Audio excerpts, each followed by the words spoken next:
¿Cuál es la norma constitucional que faculta en forma excepcional la pena privativa de la libertad? A ver, en el Ecuador, efectivamente, dentro de la Constitución de la República del Ecuador, en el artículo 77, establece que cualquier persona podrá ser privada de su libertad hasta por 24 horas. Es decir, que a la persona que le encuentran en un delito, o también pueden detenerle con fines investigativos, pueden hacerlo solamente por 24 horas. Ninguna persona puede permanecer detenida sin fórmula de juicio por más de 24 horas. Entonces el artículo 77 de la Constitución establece aquella disposición.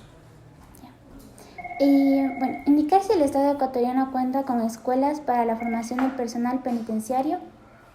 Bueno, han hecho esfuerzos. Parece que hace un tiempo atrás, creo que un gobierno atrás, intentaron crear la escuela penitenciaria, en donde realizaban requisitos para que se formen y para que puedan salir los agentes penitenciarios. Pero desconozco si actualmente estén tomando ese tipo de decisión, más aún cuando vemos en los medios de comunicación que la falta de personal de guías penitenciarias es grande, es insuficiente, o sea, no se ha podido llenar. Lo último que se pudo escuchar es del señor coronel, no recuerdo el apellido, que estuvo encargado del SNAI, del coronel Cobos, que decía que iba a proponer un proyecto para que los que realizan el servicio militar obligatorio, ellos luego de cumplir con los requisitos, lógicamente pueden ser capaces de cumplir con esta carrera de agente penitenciario. Pero que haya una escuela formal fija, pues ha habido intenciones y creo que ha quedado en meras expectativas nada más, pero no se ha concretado, sino con cosas que han sido de dominio público. Otra pregunta es, ¿cuál es el ente rector y regulador del personal penitenciario? El SNAI, el Sistema Nacional de Privación de Cárceles. O sea, han venido cambiando de nombres. Antes era Dirección Nacional de Rehabilitación, ahora le llaman SNAI. Entonces, esta es la entidad que prácticamente está a cargo del sistema penitenciario. La creación también de estos puestos de los señores agentes penitenciarios. Entonces, algún rato había el proyecto de hacer como en Chile. En Chile tienen una verdadera escuela y es una formación adecuada como lo hace la policía, ¿sí? Pero parece que quedó en nada y lo único que hacen es, yo creo que por la falta de personal, reclutan a algunas personas, no sé cuáles son los requisitos establecidos, les cogen y les involucran como agentes penitenciarios. ¿Cuáles son los principales desafíos que enfrenta el sistema carcelario a nivel nacional? Bastantes. Por ejemplo, el hecho de que exista muchos privados de libertad en un sistema penitenciario donde solamente tienen cabida para 20.000 personas, hoy están ya sobrepasando los 40.000 de lo que se conoce. Prisiones en donde efectivamente se encuentran 4.000 asilados, que es imposible tener un control diario. ¿Cómo podemos nosotros, o cómo se podría controlar a 4.000 personas? 4.000 personas pasando la lista ya se va a mediodía y luego para encerrarlas es un problema. Problemas de hacinamiento, problemas de alimentación. En la alimentación es otro gran inconveniente, pese que el Estado en este momento ha contratado caterings para poder darles de alimentar. Pero nosotros como jueces de garantías penitenciarias, cuando hacemos las visitas, los presos se quejan de la comida, porque la comida tiene que ser de acuerdo a dieta y con las calorías adecuadas. Y ellos se quejan y dicen que es la misma comida, que les dan simplemente, no hay una dieta equilibrada, ¿no? Porque les dan arroz tallarín, carbohidratos y no les dan una cosa adecuada. Eso, por otra parte, también la situación de medicinas es fatal. Creo que la dirección el Ministerio de Salud pone un médico, pero no les dan medicinas. Inclusive la última visita que hicimos ni siquiera tienen mascarillas. Entonces ellos están pidiendo que les ayuden, ¿no? Esos serían los problemas fundamentales. Y que no hay una verdadera rehabilitación. Es decir, en el sistema cómo se maneja, imposible buscar una rehabilitación para que los señores cuando salgan de la cárcel puedan reinsertarse en la sociedad. No lo pueden hacer porque no salen con ninguna profesión, no salen con ningún beneficio, Más bien ellos tienen problemas por los antecedentes penales, no pueden caminar, no pueden estar libremente en la calle. Ahora, la labor de los policías también es complicada. Si nosotros conocemos que es un RC, les llaman ratero conocido, una persona que sale de la cárcel, o sea, los policías tienen que estar esperando que el hombre actúe como para que puedan volver a encerrarlos. Entonces ellos hacen unas campañas preventivas. Entonces, lamentablemente, los que salen de la cárcel se ven involucrados en un problema grande, no pueden estar libremente en la calle.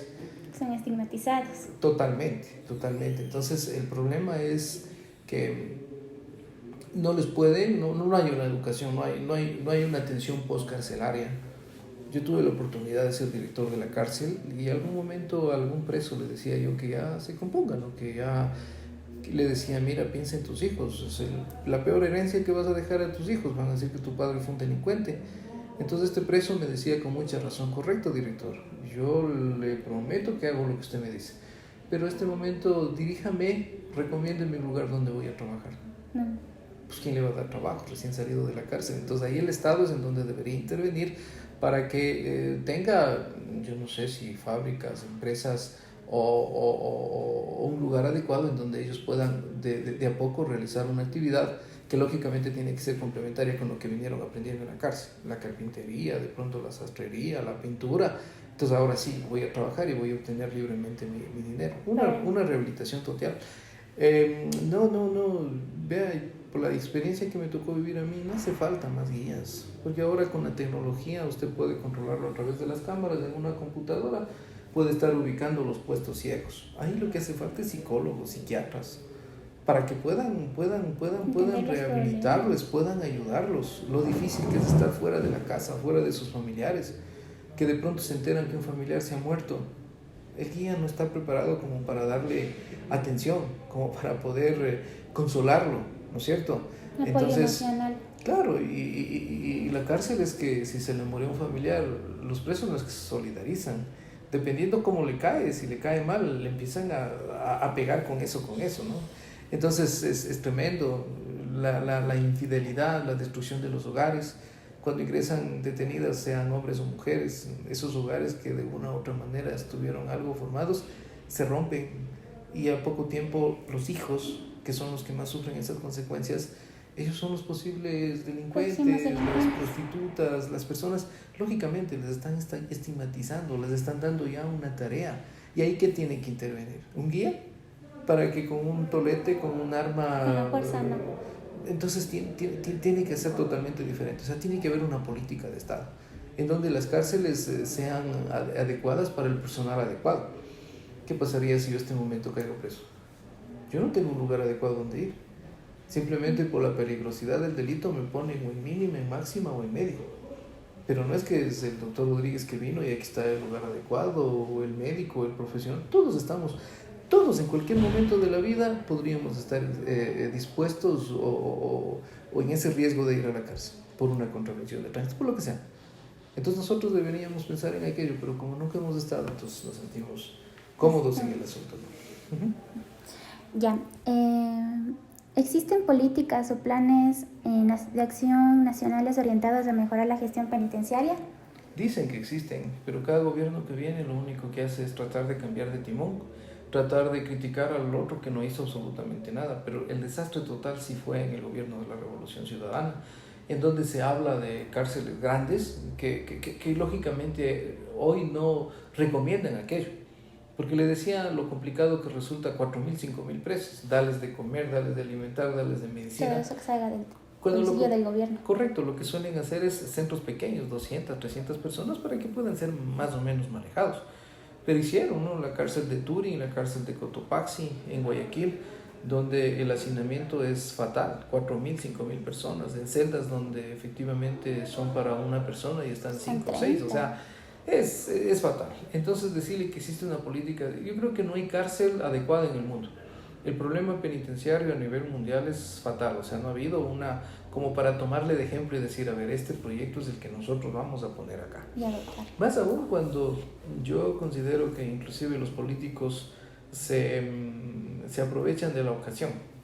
Imagínense que el problema combustibles, por ejemplo, para darse cuenta en el país, medio lo opacaron con el problema que hubo en la cárcel, muertos en la cárcel, que esto que el otro, entonces la gente como que va distrayendo la atención, ¿no? Entonces, claro, la política criminal les interesa a algunos políticos.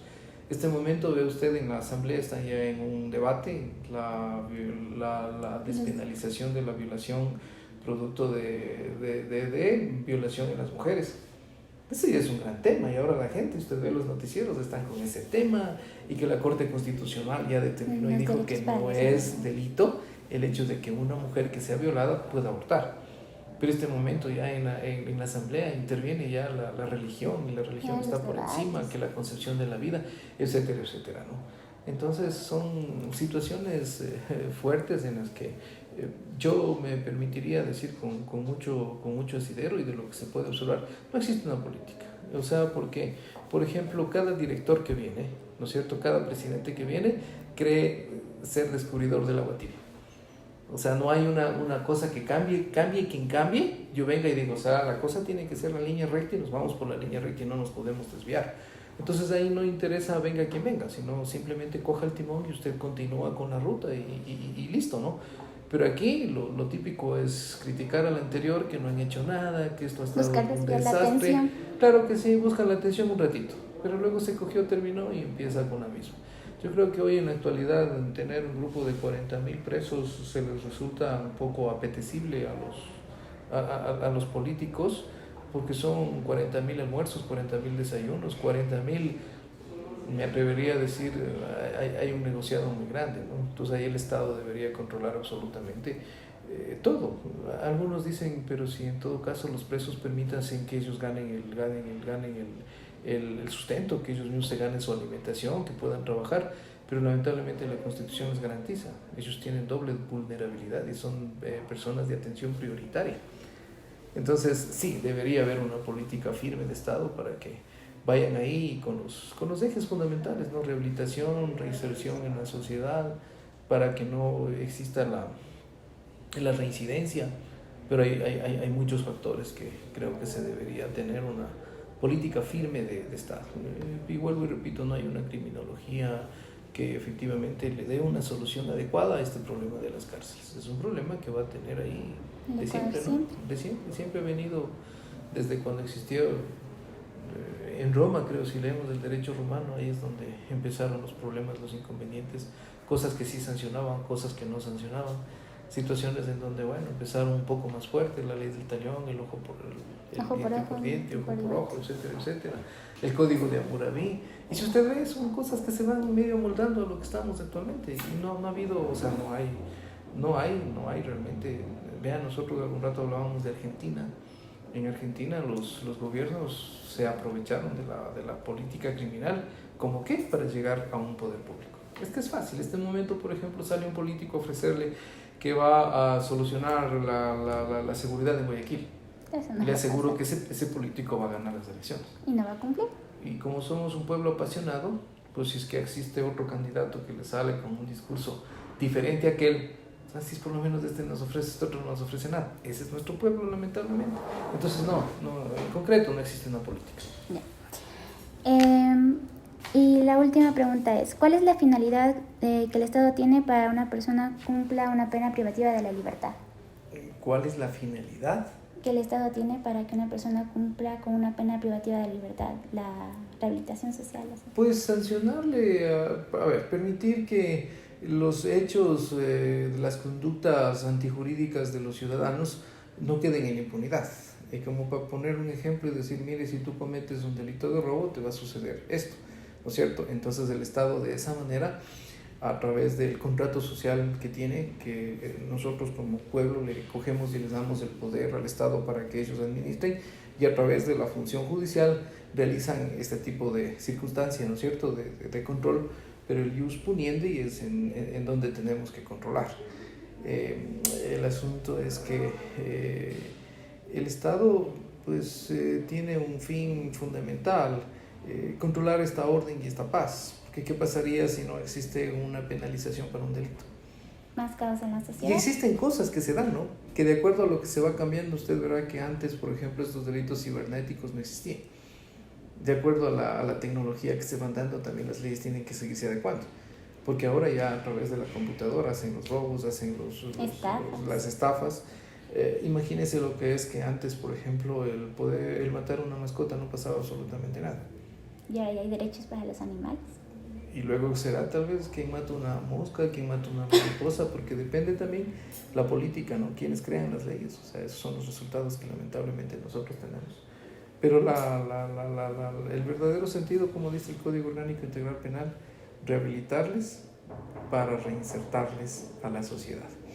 Para que efectivamente, no sé, algunos les consideran personas enfermas, otros les consideran personas estigmatizadas, porque si usted va a ver a la cárcel, ¿qué tipo de personas están detenidos, ¿no?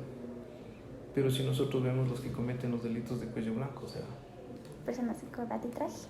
Correcto. Entonces son ese tipo de situaciones, tanto la política, convenios, tratados, acuerdos internacionales, las reglas de Mandela protegen fundamentalmente a los presos. Y recuérdese que el Ecuador es signatario de esos convenios y es de aplicación inmediata, en donde nosotros debemos cumplirlo a cabalidad, los derechos humanos, los derechos que tienen los presos. A pesar de que yo soy partidario de que las personas que están en la cárcel solamente pierden el derecho a la libertad. Y lógicamente los derechos políticos, pero más el derecho a la vida, el derecho a amar, el derecho a reír, el derecho de expresión, todos esos derechos están vigentes, lógicamente cuidando las normas y las reglas que les dan el sistema penitenciario, ¿sí? Porque si bien es cierto están encerrados, pero no es que porque están encerrados tienen derecho a la visita todos los días. Yo me recuerdo cuando era director, tenía como casi todos los días visitas, que me parece que era lo adecuado. Porque no puede romper el vínculo familiar. Imagínense ahora, creo que les visitan cada 15 días. Es más, y tienen que dar los nombres de las personas que van o que pueden entrar a visitar, que me parece bien, ¿no es cierto? Porque yo también puedo. Pero yo quiero verle hoy a mis hijos, no puedo. Quiero verle mañana a mi mujer, no puedo. Tengo que estar expuesto a las reglas que dan. Yo decía, es como cuando a un enfermo usted le va y le deja en un hospital y dice regrese después de 15 días. Debe afectar también psicológicamente. Psicológicamente, quién le compra la medicina, quién le atiende, quién le atiende. A los 15 días resulta que le entregan el cadáver y dice, tome, aquí está. Entonces, eso sucede en la cárcel. En la cárcel cada 15 días, cada 8 días. Es más, y con los regímenes que tienen de administración internas, les suspenden las visitas porque hay causas y hay infracciones administrativas de primera, de segunda, de tercera clase, en donde eso tienen que... Es un sistema administrativo, ¿no? Para poder mantener el orden y la tranquilidad. Entonces ahí más bien hay que aspirar que efectivamente existan políticas claras en donde se cumpla con la rehabilitación, porque si hoy hablamos, las cárceles son las universidades del delito, dicen, ¿no es cierto? Y efectivamente no está muy alejado de la verdad esa expresión. A mi criterio, las cárceles son las puertas del infierno.